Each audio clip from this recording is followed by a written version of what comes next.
6K full frame. The accessories wanted to this are FS7 accessories. We have implemented the color science of the Venice into the FX9.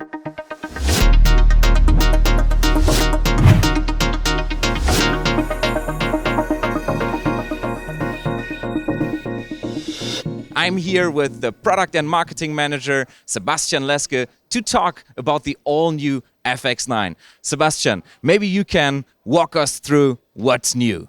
Hey, welcome to our booth.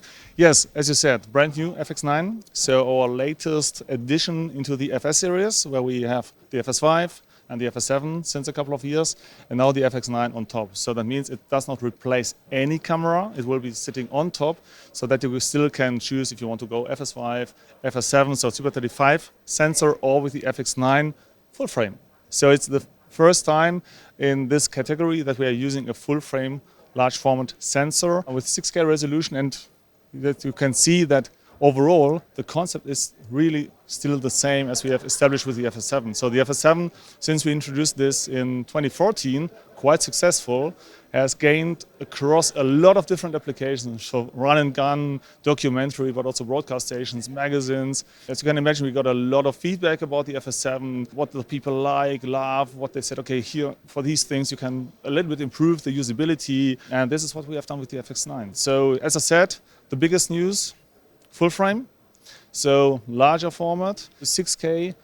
The mount is the same, so still the E-mount, so you can use all your lenses from your FS7. You can put it on the FX9. Of course, you can use all the full-frame lenses, which are E-mount, or if you have an adapter, use an adapter. And next to it, so because of the focus is getting so important, so the shallow depth of field of the full frame, it's important also that your focus is always right. No one wants to have an autofocus picture, so we implemented an autofocus function.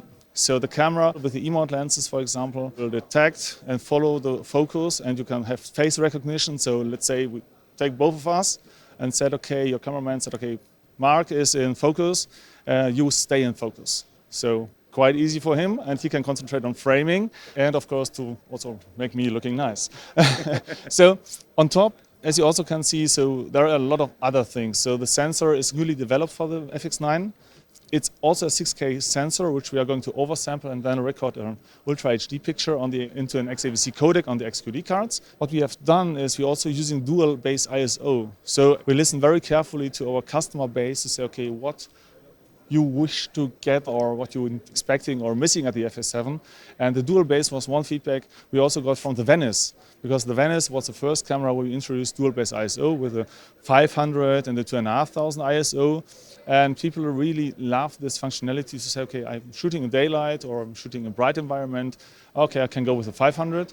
Or it's a bit too dark, or my lenses are not fast enough, let's go to 2.5. So that's the same concept. However, in the FX9 we are using 800 ISO and 4000 ISO, so it's a little bit more sensitive. Apart from this, as said, the general concept is the same. So you have the body, everything is on the left-hand side. So when you're a single operator, you have control. We completely redesigned the front panel so that you have more quicker access to the functions you need. You can see we have now 4-channel audio access, also a large feature request that people said, okay, we are going to shoot with 3 channels or sometimes even 4 channels, but we don't want to go into the menu to adjust channel 3 and channel 4, so direct access now. We have improved the display. We have improved also the hand grip, so a little bit more ergonomic, so that you can shoot longer. A lot of things are still the same as for the FS7. Which also means that you can use the accessories of previous models, right? Correct. So what we can see here is that the accessories which are mounted to this or even to the other ones on the booth